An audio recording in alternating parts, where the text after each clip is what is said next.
Bonsoir à toutes et à tous. Quel plaisir de vous retrouver sur El Magharibiya pour ce nouveau numéro de Microscope.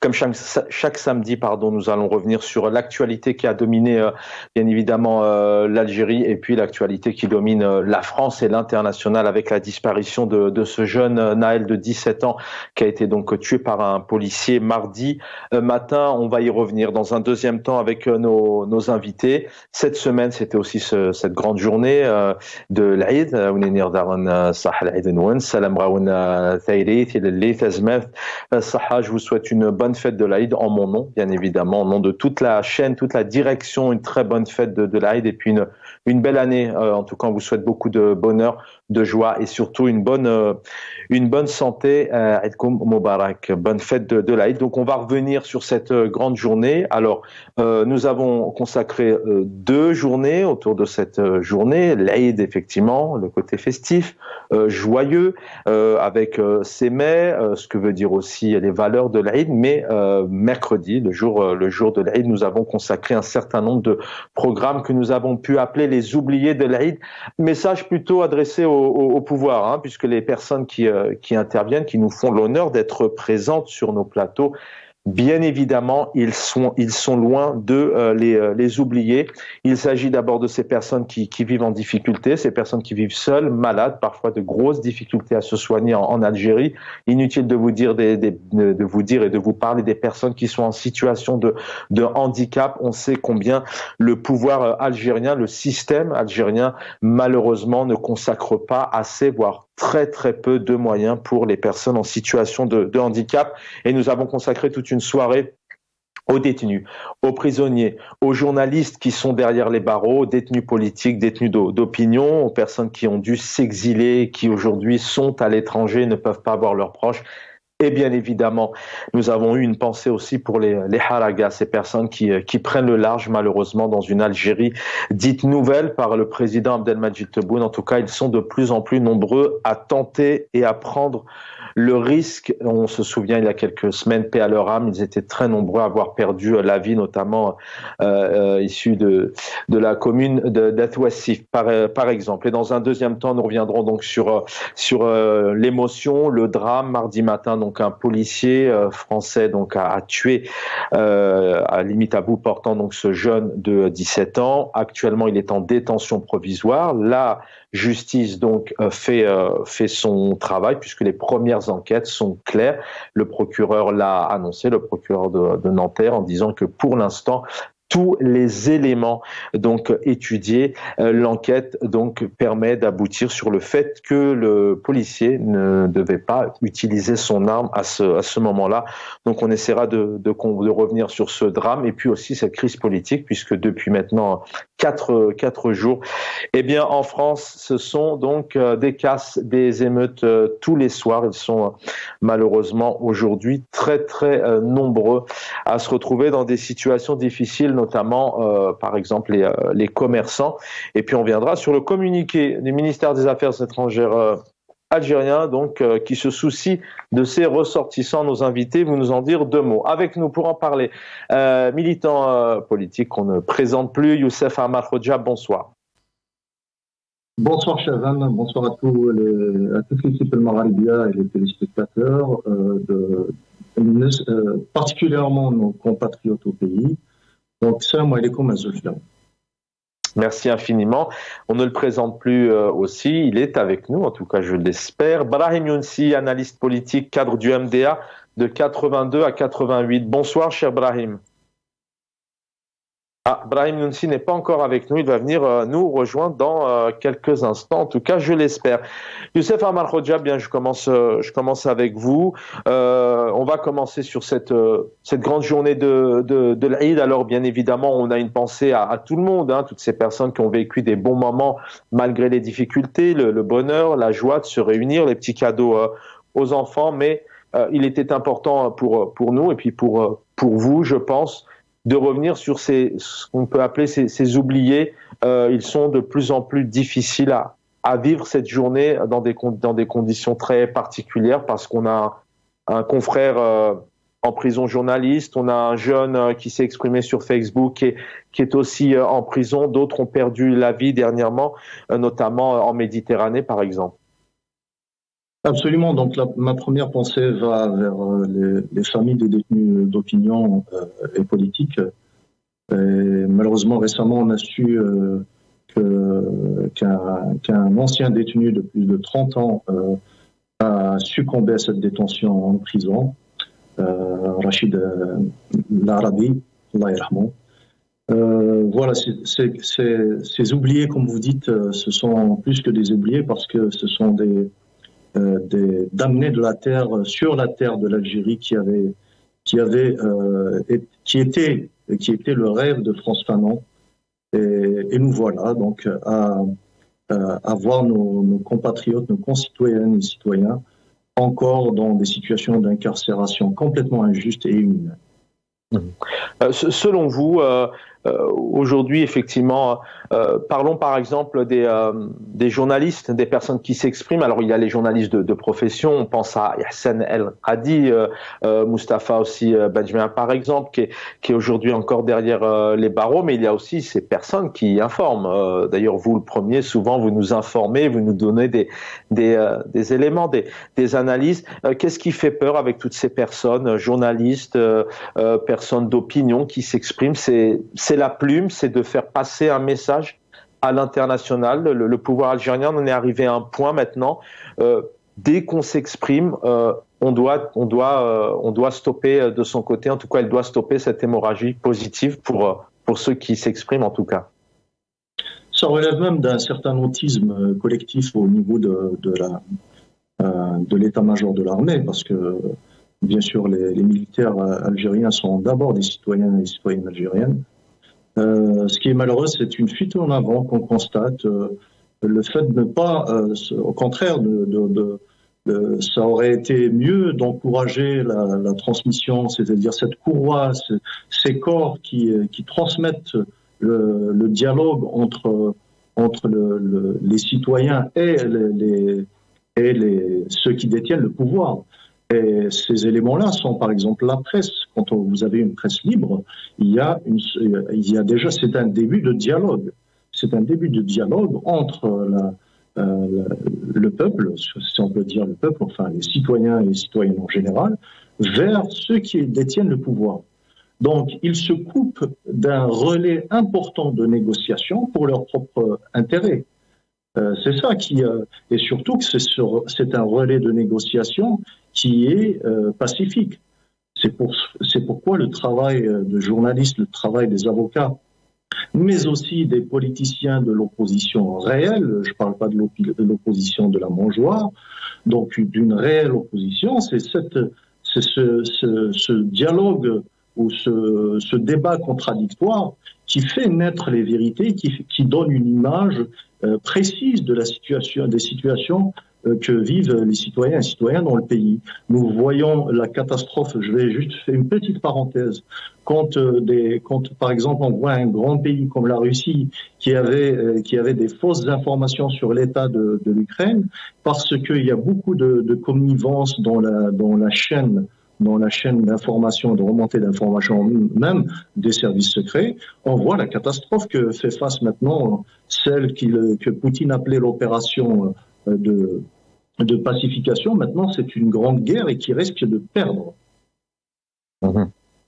Brahim Younsi est avec nous. Bonsoir, cher Brahim Younsi, cadre du MDA de 82 à 88, analyste politique. Je n'aurai que la voix ce soir, je crois. Bonsoir. Bonsoir Kassi et bonsoir à Monsieur Khouja que je viens d'entendre. Oui, il y a un problème avec Skype.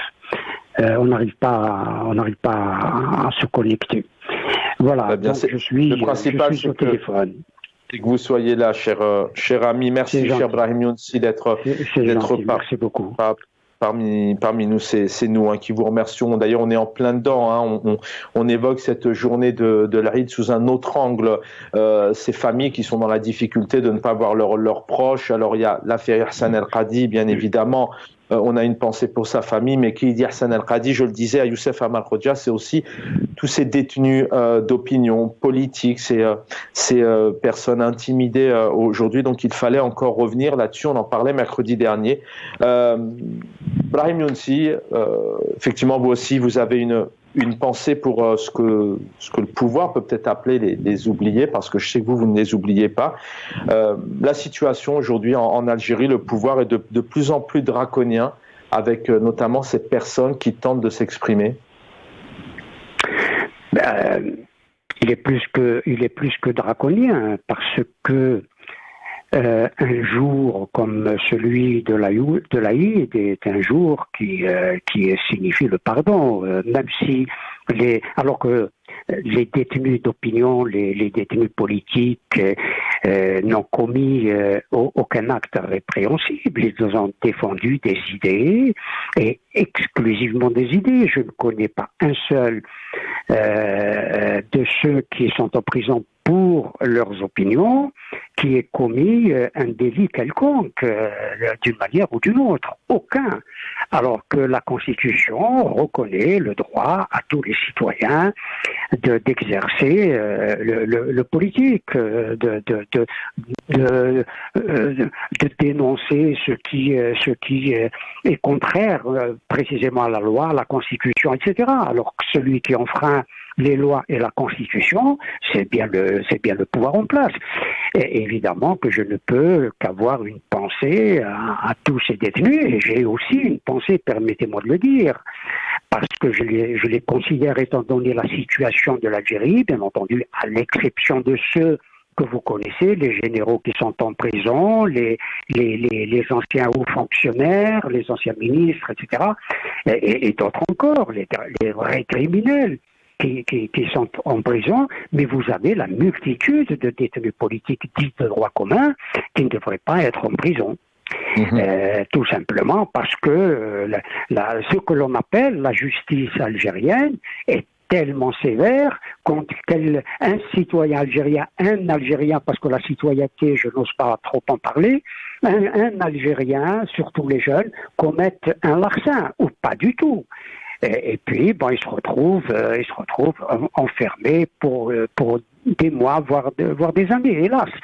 Donc, je pense, y compris aux détenus de droit commun, qui devraient bénéficier, non pas du pardon, parce que le pouvoir n'a strictement rien à leur pardonner, parce que le pouvoir exerce l'arbitraire, mais qu'on leur ouvre la porte des prisons.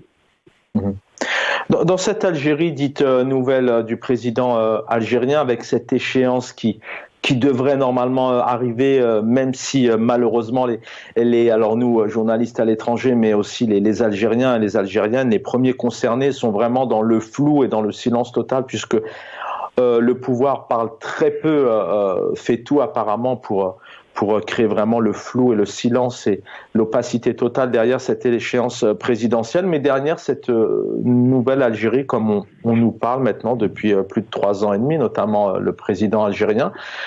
Qu'est-ce qui fait peur aujourd'hui ? C'est la question que je posais à Youssef Amal Khoja, notamment pour ces personnes qui souhaitent s'exprimer, c'est qu'il faut tenter de tout camoufler, ne plus écrire sur les dates, sur les véhicules, sur les présidentielles, il faut essayer vraiment de tout camoufler pour montrer que tout va bien. Oui, d'une certaine façon, mais nouvelles, vous savez, si nous devions comparer entre les 20 années de pouvoir de Abdelaziz Bouteflika et aux 4 ans de pouvoir de Tebboune qui incarne le pouvoir militaire, 20 ans où les Algériens, les partis politiques, que l'on soit d'accord avec eux ou pas, moi je n'étais pas d'accord, mais en tout cas, ils avaient l'exercice du politique, ils participaient au débat, se réunissaient, se rassemblaient, faisaient des manifestations, etc.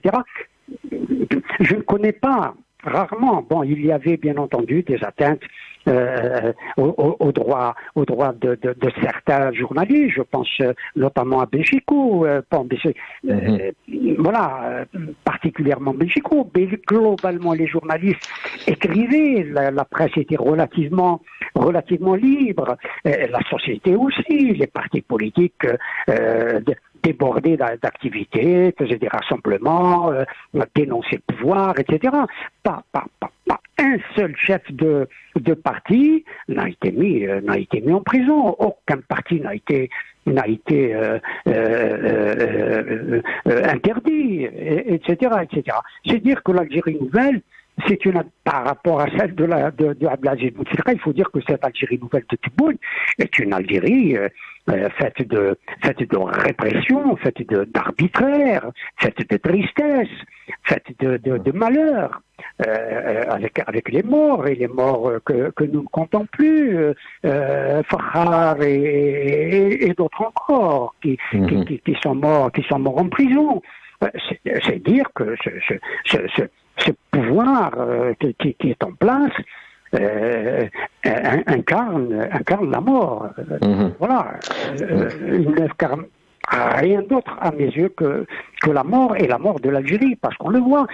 Je vous ai entendu parler des détenus des années 90 qui sont en train de mourir les uns après les autres, et qui sont traités de façon inhumaine encore aujourd'hui.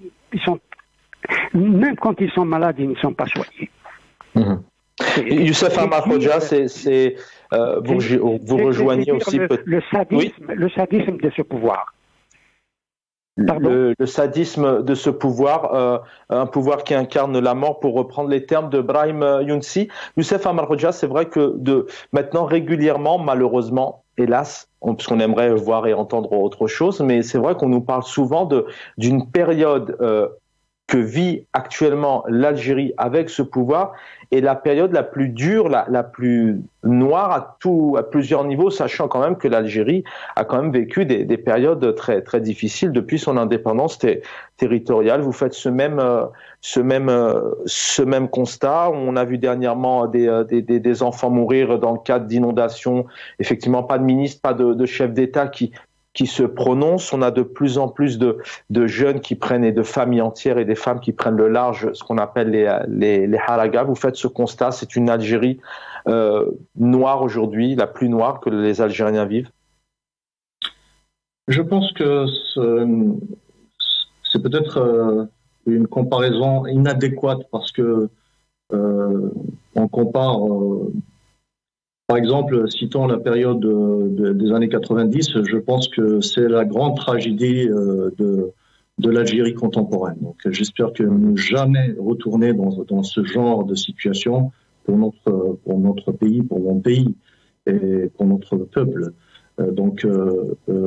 Là, c'est vrai que la situation est très difficile, mais rien de comparable par rapport à ce qui s'est passé dans les années 90. Moi-même, je l'ai vécu. Donc, on peut dire par rapport, par exemple, à la liberté d'expression, au fait que tous les médias sont muselés, cette fuite en avant de ce régime, un petit peu à la Poutine d'ailleurs, qui nie la réalité, qui nie le fait de faire participer, la nécessité de faire participer les citoyennes et les citoyens pour penser la République et penser l'avenir des générations, c'est extrêmement important. Et même dans leur propre intérêt, c'est-à-dire même ces personnes, ces généraux qui ont des fortunes colossales au pays, tôt ou tard, ils peuvent pas vivre ailleurs. S'ils veulent aller vivre ailleurs, qu'ils partent. Mais il y a quand même la famille, il y a ce qu'on appelle, nous par exemple, nous-mêmes, surtout en temps de l'Aïd comme ça, comme on est coupé de nos familles, on le ressent comme une souffrance, un manque de partage, de sociabilité avec nos traditions aussi, qui sont vraiment des traditions universelles. Le fait de partager l'Aïd avec les voisins, pas seulement avec la famille, mais avec les voisins, avec le quartier, il y a ce lien, ce tissu social qui est tenu par l'Aïd el-Kabir et d'autres occasions de la tradition algérienne. Donc, Non, je dirais que j'espère, Inch'Allah, jamais on retournera vers cette tragédie nationale qui était les années 90. Maintenant, c'est vrai que la situation est difficile, mais j'ose espérer que tôt ou tard, nous allons trouver une solution. Je veux dire, l'élite algérienne avec bien sûr les détenteurs du pouvoir, d'aller d'une façon pacifique trouver un moyen d'éviter à notre pays un chaos peut-être même économique. Donc nous, ce qu'on souhaiterait, c'est que au moins qu'on puisse rétablir par exemple la liberté d'expression, libérer les détenus d'opinion. À partir de là, petit à petit, il y aura un rétablissement de cet échange civilisé entre les détenteurs du pouvoir et les citoyens et bien sûr les responsables politiques et les militants, les activistes. Mais avec le pouvoir actuel, vous parliez des exilés, parce que parfois on est exilé à l'étranger, on ne peut pas s'y rendre. Quand on y va, malheureusement, on en connaît plein, ils subissent une ISTN, c'est-à-dire une interdiction de sortir de territoire national, et malheureusement, donc certains sont, voilà, que les téléspectateurs le sachent, il y en a qui sont aujourd'hui coincés en Algérie parce qu'on leur a retiré leur passeport, et ils vivent à l'étranger. Ils travaillent au Canada, en France, en Angleterre avec leur famille. Mais est-ce que vous pensez qu'avec ce pouvoir actuel, effectivement, qui voyage un petit peu, qui reçoit des limousines, mais qui quelque part se contrefiche du peuple, il y a un mépris pour des familles, il y a un mépris dans le cadre des feux, des inondations. Est-ce que vous pensez que cette perspective, à un moment donné, d'ouvrir un peu le champ politique, le champ d'expression, en fait, tout simplement, est-ce que vous le voyez tout de même arriver? C'est inévitable parce que c'est la seule solution. Il n'y a pas d'autre solution. La solution c'est comme c'est un échappatoire important pour permettre un dialogue pacifique. C'est de retourner à la liberté d'expression, de libérer tous les détenus politiques et d'opinion, afin que ce dialogue s'installe d'une façon pacifique. C'est ça le plus important, parce que à force de mettre un couvercle sur toute expression au pays, tôt ou tard, les gens vont devoir s'exprimer autrement. Et quand on n'a pas les moyens de s'exprimer autrement, on voit par exemple ce qui vient de se passer ici à Nanterre en France. C'est quand on n'arrive pas à s'exprimer, on va en parler dans un instant. Un moyen malheureusement qui peut aller vers la violence. Et nous avons payé trop cher durant la tragédie nationale pour appeler et insister, être très patient et essayer aussi de convaincre sans relâche les détenteurs du pouvoir à venir à la table de négociation face à des civils et de préparer une transition apaisée, qui prendra en compte aussi les intérêts de ces milliardaires algériens, de cette nomenclatura, des gens qui ont profité de leurs appuis dans les hautes sphères dirigeantes de l'armée nationale. Donc ces gens-là, ce sont après tout nos frères et nos sœurs, et leurs familles aussi sont nos familles. Donc on doit prendre en compte aussi les intérêts de nos adversaires, que j'appellerais des adversaires. Ce ne sont pas des ennemis, ce sont des adversaires politiques. Et tôt ou tard, il va falloir qu'on négocie un passage vers une constituante, vers la construction des institutions d'un véritable État qui se respecte, une indépendance la séparation des pouvoirs, une justice réellement indépendante et avec sa souveraineté totale, à côté des libertés, de respect des droits de l'homme et des libertés. C'est comme ça que nous allons construire une véritable Algérie démocratique. Merci Youssef Amalkhodja. Restez avec nous, on revient à vous. Je reviens à vous dans un instant justement pour la suite de l'actualité ce soir. Tout de même, avant de clôturer peut-être cet axe, mais qui est lié avec le suivant, on en parle puisque le ministère des Affaires étrangères s'est exprimé notamment côté ressortissant en parlant du jeune Naël, mais peut-être Brahim Younsi, votre expérience politique de longue date maintenant, vous connaissez connaissez le pays. Comment vous voyez, voilà, on parlait aussi cette semaine, on va les citer tout de même, des disparus, on leur a rendu hommage, et les éborgnés effectivement du Hirak, mais on a évoqué aussi ceux de 90, 80, 88, 2001, etc. On a reçu notamment aussi Nasser Dutour et les disparus, entre autres. Cette issue, aujourd'hui, on a tout de même un pouvoir, Brahim Younsi, qui est totalement fermé et qui se préoccupe pas très bien de son peuple, en tout cas toutes ces personnes dont on parle qui sont dans la douleur. Ça va bouger, à votre avis? Ça devrait bouger. Ça devrait bouger si le peuple algérien bougeait. Le pouvoir ne pourra pas ne pas bouger. Il faut absolument que la mobilisation des Algériens, je sais que c'est difficile, moi qui suis à Paris, je ne fais que parler, mais je pense que la mobilisation des Algériens, d'une manière ou d'une autre, va faire bouger et fera bouger ce pouvoir qui sur beaucoup de domaines ou dans beaucoup de domaines, il est immobile, totalement immobile, et dans le domaine de la répression, il est très actif. D'ailleurs, il importe beaucoup plus d'armes, non pas pour affronter l'extérieur, mais des armes pour mater, passez-moi l'expression, sa population, des armes anti-émeutes, etc., des armes de répression de l'intérieur.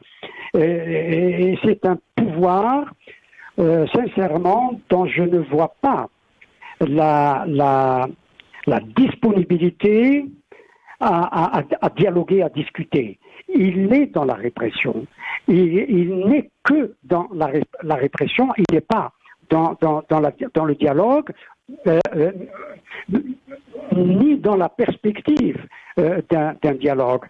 Bien sûr que l'opposition, de façon globale et générale, n'a pas cessé d'inviter ce pouvoir dictatorial à venir autour d'une table de dialogue, pour ne pas dire de négociation. En tout cas, il y a des choses à négocier.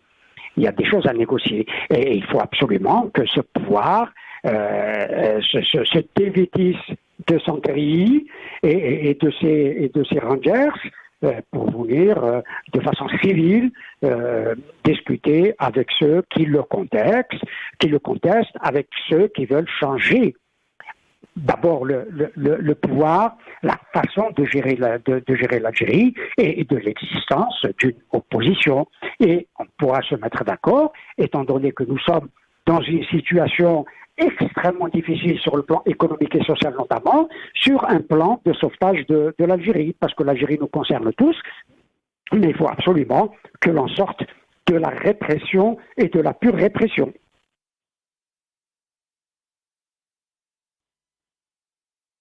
Revendication, c'est vraiment pas de discussion ni de négociation avant que tous ces détenus soient libérés. L'intro, la suite de l'actualité, nous allons revenir donc sur ce drame, malheureux drame où le jeune Naël de 17 ans a trouvé la mort mardi matin à Nanterre dans les Hauts-de-Seine en région parisienne.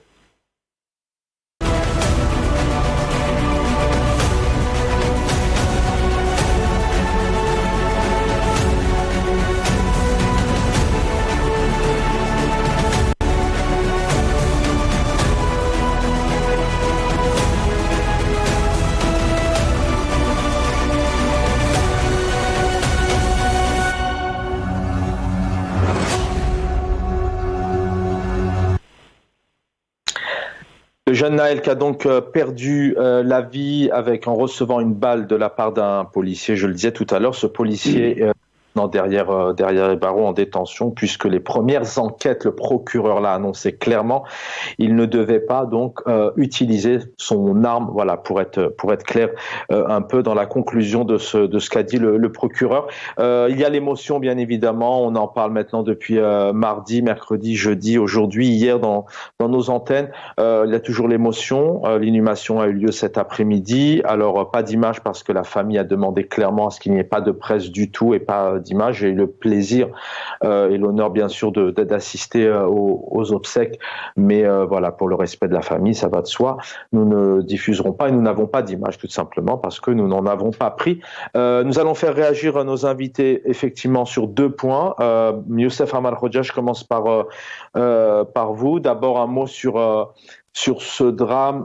Effectivement, j'ai lu aussi vos réseaux sociaux. Vous êtes touché, ça va de soi. Mais peut-être rapidement, dans un deuxième temps, voilà, y a-t-il une crise politique en France? Aujourd'hui, on a notamment l'ONU clairement qui dit c'est le moment pour le pays, en parlant de la France, de s'attaquer sérieusement aux profonds problèmes de racisme et de discrimination raciale parmi les forces de l'ordre. D'abord, permettez-moi d'exprimer mes condoléances à la famille du défunt, le jeune Nahel Marzoug. Donc, si vous souhaitez connaître le nom de famille, c'est Marzoug Nahel, Allah yarhamou.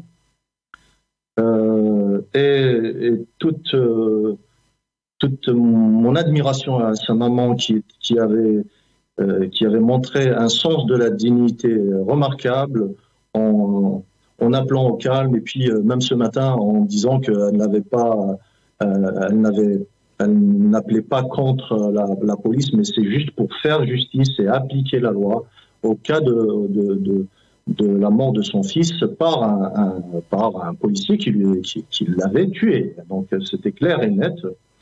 Donc c'est une émotion qui a envahi tout un pays. Donc il y a beaucoup de jeunes, des milliers et des milliers de jeunes qui peuvent se reconnaître en Nahel Allah yarhamou. Moi-même j'habite à Nanterre, donc j'ai vu ce qui s'est passé comme événement en Nanterre, des réactions malheureusement très violentes aussi. Voilà, vraiment c'est une grande tristesse. On ne peut pas comprendre, on ne peut pas se mettre à la place d'une mère qui perd un enfant. Youssef Amal Khoja, vous gardez la parole. D'ailleurs, avec ce qui se passe, malheureusement, on va en parler dans un instant, ces émeutes, ces casseurs, etc., qui sont pas liés directement à mon sens, mais vous allez donner votre avis là-dessus. Mais effectivement, les scénarios sont pas du tout les mêmes, mais ce n'est pas la première fois où un jeune ou des jeunes trouvent la mort dans une situation particulière où la police est présente. Alors les enquêtes se poursuivent, etc. Mais où ça suscite des émeutes. Est-ce que aujourd'hui, vous pensez que la police française, comme interpelle ici l'ONU, doit se remettre en question pour certains? Bien, on ne généralise pas, bien évidemment. Il y a de très très bons policiers en France et policières. On ne généralise pas, mais en tout cas, c'est récurrent. Il y a encore une nouvelle affaire qui suscite aujourd'hui colère, débat, émeute, casse, révolte. Écoutez, il y a même, pour moi, c'est encore plus grave que ça, parce que c'est surtout la responsabilité d'un gouvernement, la responsabilité de l'État français, parce que la police, ce n'est qu'un appareil de l'État et de la justice française. D'ailleurs, si vous lisez les 2 communiqués, celui d'un syndicat très connu pour ses vues extrémistes, 2 syndicats d'ailleurs, qui ont fait un communiqué en traitant, avec des mots c'est carrément une sédition, c'est-à-dire une rébellion contre l'État. Des mots de nuisibles sont apparus, effectivement. Ils ont utilisé des mots comme ça qui sont des mots vulgaires contre des populations qui sont en grande difficulté déjà. Et voilà, et quand l'un d'entre eux, il a tué un enfant, c'est clair et net. Donc, heureusement qu'il y a eu. Imaginez s'il n'y avait pas ces vidéos, s'il n'y avait pas les vidéos qui ont pris en flagrant délit ce qui s'est passé. Alors que il y a eu mensonge juste après, parce que ces 2 policiers ne savaient pas qu'ils étaient filmés. Ils ont fait valoir la légitime défense, comme quoi le véhicule leur fonçait dessus. Et heureusement qu'il y avait cette dame qui avait tout filmé. Il y avait aussi une autre personne. Donc au minimum 2 vidéos qui attestaient que ces deux policiers n'étaient pas en danger de mort. Et puis le fait d'avoir déjà une menace, si j'ai bien compris, j'ai vu une vidéo où on entendait le policier dire je vais vous mettre une balle dans la tête. C'est-à-dire avant de tirer réellement sur le petit Lahir. Voilà ce qui est rageant, ce qui est révoltant. Cependant, ce n'est pas une raison d'aller casser ou d'aller mettre le feu à des quartiers, à des voitures, à des milliers de voitures. On est d'accord. Je reviens à vous, Youssef Ahmad Khoja, dans un instant. Brahim Younsi, je vous avais la parole un peu sur cette situation. On va évoquer dans un instant les casses, les émeutes. Est-ce que c'est l'échec aussi d'une crise politique, puisque c'est récurrent en 2005, 2007, 2018, 2019, on pourrait en citer, on en a longuement parlé depuis plusieurs jours. Brahim Younsi. Je ne sais pas si c'est une crise politique. À l'évidence, les partis politiques français s'expriment sur cette question-là. Je ne vois pas personnellement, sincèrement, une crise politique en France. En tout cas, peut-être l'échec d'une politique d'en arriver à chaque fois à faire face à ces violences, à ces émeutes. Il y a peut-être un échec, pas seulement d'une politique. Je crois que d'abord, il faut à mon avis, cerner les responsabilités. Il faut dire les choses telles qu'elles sont. Il y a aussi les responsabilités dans tout ce qui se passe. Je ne parle pas spécifiquement et je reviendrai là-dessus, de la mort du jeune homme à Nanterre. Mais de ce qui se passe, des conséquences quand même inadmissibles. Il faut dire les choses telles qu'elles sont, d'aller vandaliser, voler, dégrader, etc. Cela, qu'on le veuille ou non, est inadmissible. Mais justement, Brahim Younsi, c'est bien que vous en parliez tout de suite, parce qu'il y a l'émotion, on est d'accord, et on en a longuement parlé. Mais quand je dis effectivement, pas crise, mais échec, est-ce que c'est pas la conséquence de tout ça, les conclusions de ce qui se passe en France, et on l'espère que ce soir, le calme reviendra et qu'il ne se passera rien, mais est-ce que le fait, encore une fois, qu'un gouvernement, comme c'était le temps de Chirac, Hollande, Macron aujourd'hui, Sarkozy, Valls, à chaque fois, ce sont des gouvernements qui sont confrontés à des moments difficiles lorsqu'il y a une situation. C'est quoi? C'est un échec à un moment donné de politique, comment vous analysez ça? Non, il y a un échec, je ne sais pas si le mot est bon, il y a un échec d'intégration. Et cette intégration devait venir, à mon sens, de l'école. Or, je dis, il y a échec des familles, des parents, d'abord, parce que la première éducation, ce sont les parents qui la donnent. Des enfants de 13, 14 ans, 15 ans, 16 ans, même au-delà, doivent être sous la responsabilité de leurs parents. Les parents sont dans ce type de choses, dans ces circonstances-là, responsables de la responsabilité de leurs enfants. Les enfants ne doivent pas être dehors à minuit pour casser, violer, voler, etc. Cela est une évidence, il faut dire. Là, vous parlez d'émotion. L'émotion est légitime, bien entendu. Bien sûr. Mais elle est légitime lorsqu'elle est mesurée, pondérée. Là, on sort dans la rue, on casse tout. Alors que nous, Algériens, nous avons été fiers et nous sommes encore fiers que les Algériens en Algérie, il y a des millions, 20 millions d'Algériens, 22 millions, sont sortis pas un carreau et nous sommes fiers de cela. Pas un carreau n'a été cassé. Toutes les semaines, pas un carreau n'a été cassé et nous en sommes évidemment fiers. Ça caractérise nos valeurs. C'est ça nos valeurs. Alors justement, selon vous, si on était un peu dans une perspective de solution, alors en plus aujourd'hui, effectivement, dans les médias, il y a à boire et à manger, on mélange tout, l'immigration, les origines, la disparition, le coût, l'utilisation de l'arme du policier, et puis ce qui se passe le soir, effectivement. Je suis d'accord avec vous que dans les médias, il y a à boire et à manger. À mon avis, il y a deux choses dont il faut tenir compte dans cette affaire.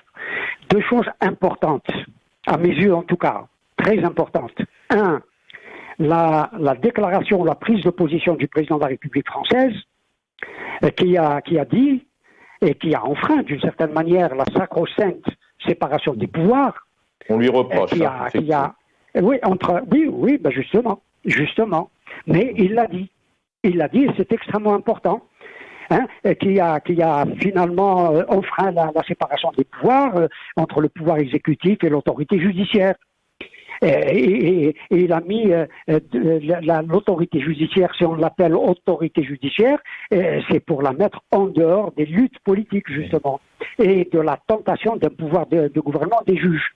Et Emmanuel Macron a quand même parlé d'un acte inexplicable et inexcusable. Inexcusable. Quant à elle, ça c'est la prise de position de l'exécutif. Quant à elle, la justice, le procureur de la République en tout cas, a mis en examen le policier. Et il l'a mis en examen pourquoi ? Il l'a mis en examen pour homicide volontaire. C'est extrêmement important. Ça veut dire qu'il qualifie l'acte de ce policier de meurtre. Et à ma connaissance, le code pénal français prévoit une peine d'au moins 30 ans de réclusion criminelle pour ce type d'acte. Et la justice, en tout cas le procureur de la République, on va voir ce que la justice va faire, bien sûr, a qualifié cet acte d'homicide volontaire. Je reviens à vous, Brahim Younsi. Youssef Mahfoudja, peut-être une réaction sur ce que vous venez d'entendre, mais j'aimerais aussi vous entendre, parce que le temps passe très vite, et puis on en a longuement aussi parlé, puis on va continuer. Le ministère des Affaires étrangères, qui fait confiance au gouvernement français, a assuré pleinement donc son devoir de protection, soucieux de la quiétude, de la sécurité que doit bénéficier nos ressortissants sur leur terre d'accueil. Alors on rappelle que Naël est né en France, sa maman est née en France, donc il n'est pas spécialement sur une terre d'accueil. Et puis voilà, donc on a ici on a un ministère des Affaires étrangères qui est soucieux de sa communauté à l'étranger, alors qu'on parlait notamment tout à l'heure parfois de personnes qui tentent de voyager ou de s'investir dans leur pays et qui ont beaucoup de mal. J'aimerais avoir votre réaction là-dessus parce que le temps passe vraiment très vite. Ministère des Affaires étrangères algérien d'appeler à notre protection, surtout que nous avons vu le 19 mars, ils nous avaient appelé à la confrontation des Algériens, donc des Hirak de la diaspora, à la place de la République. Voilà. Donc ces gens-là vivent dans le paradoxe toute pente due. Ils ignorent les réalités qui sont faciles à vérifier en ligne. C'est une affaire franco-française, donc je ne vois pas comment un pays... C'est de l'ingérence pour vous ? C'est de l'ingérence ? Vous allez venir à Chaven. Donc ce régime qui prend même ses responsabilités vis-à-vis des lois internationales comme de l'ingérence, quand on appelle à la libération de tous les détenus politiques et d'opinion en Algérie, là il considère que c'est de l'ingérence dans les affaires algériennes.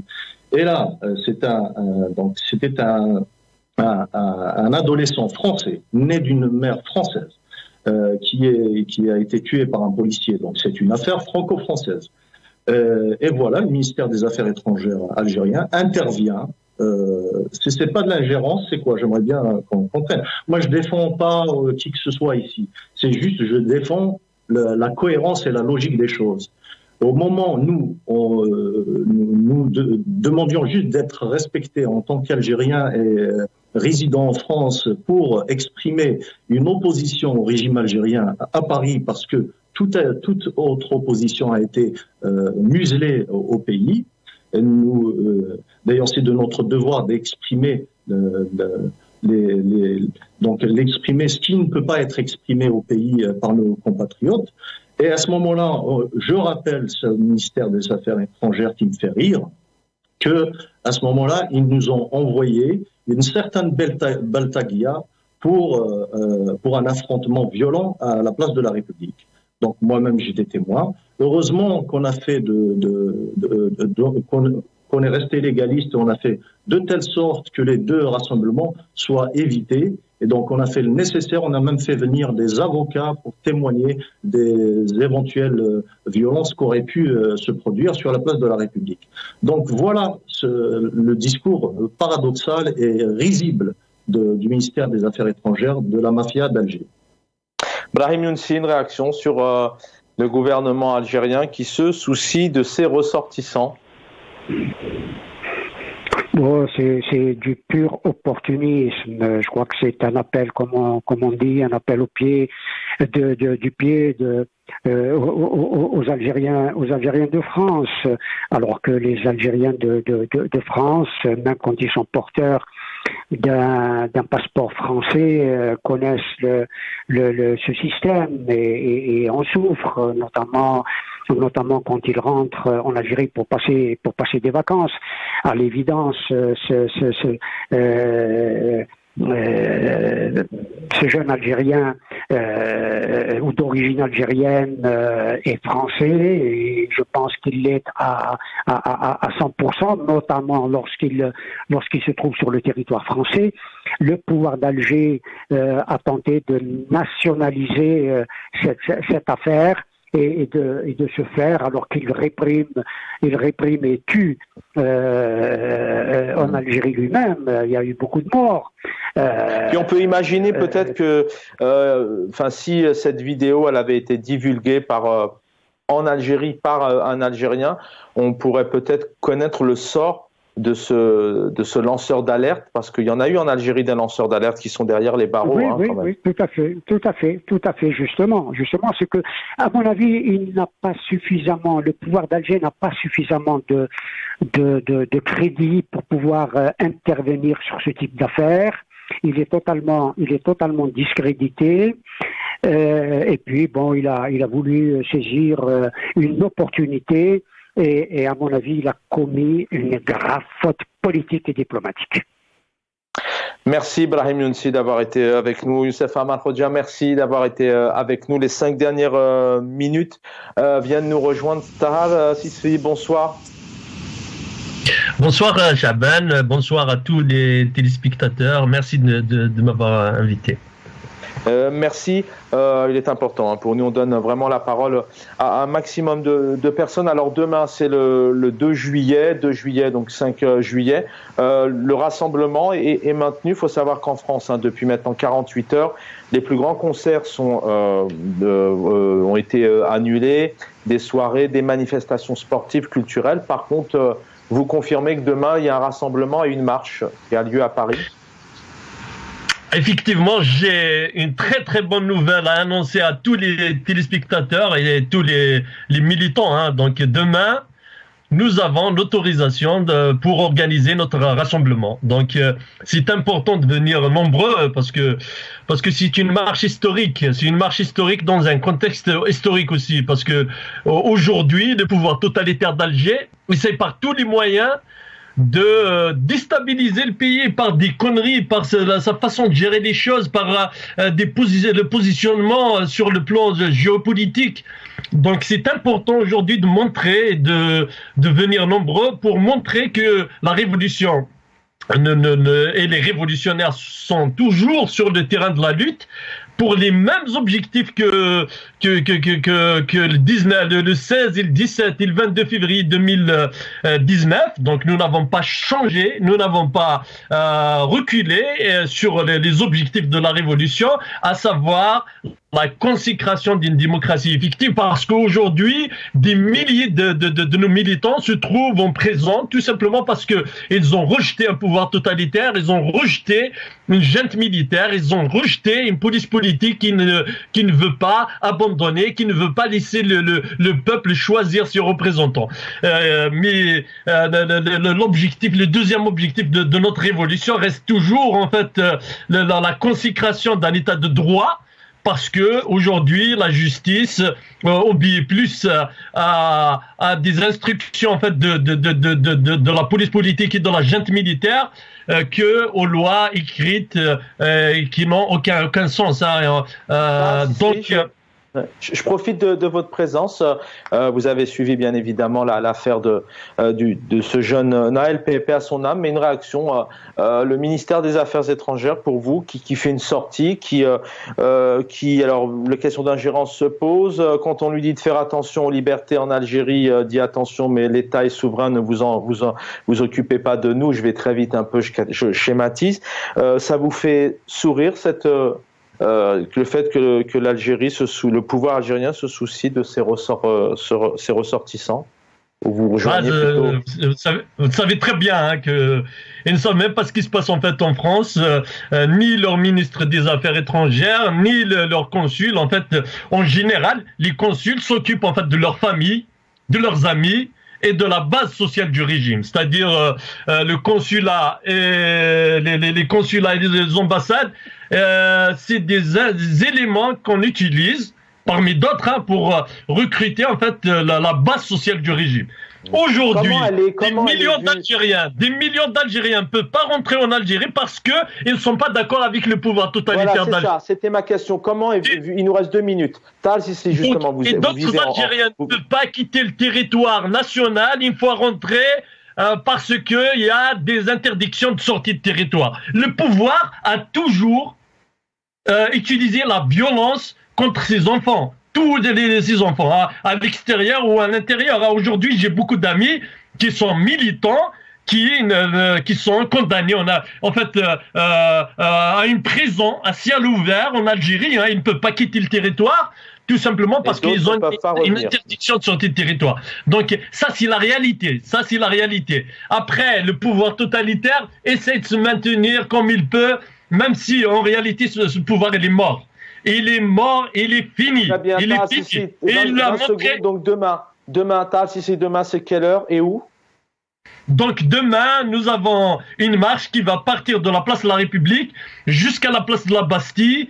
Donc le rendez-vous, c'est à la place de la République, bien sûr, comme on avait l'habitude de le faire, parce que c'est le symbole. La place de la République, c'est notre symbole. C'est le symbole de la Révolution. Donc, il faut venir nombreux à 13h. Donc, voilà. Merci. Donc, je vais répéter. Donc, demain, dimanche, rendez-vous, c'est à la place de la République à 13h. Merci infiniment, Taha Sisri, d'avoir participé aussi à ces dernières petites minutes. Youssef Amar Khoja, merci infiniment. Et cher Brahim Younsi, merci. Cher Brahim Younsi, il y a une petite coquille à l'antenne. On a oublié un S à votre prénom, à votre nom de famille. Toutes nos excuses. Merci à l'équipe en régie de m'avoir accompagné. Prenez soin de vous et je vous souhaite une bonne fin de soirée. Dans quelques instants, Al-Umq sur El Mararabia.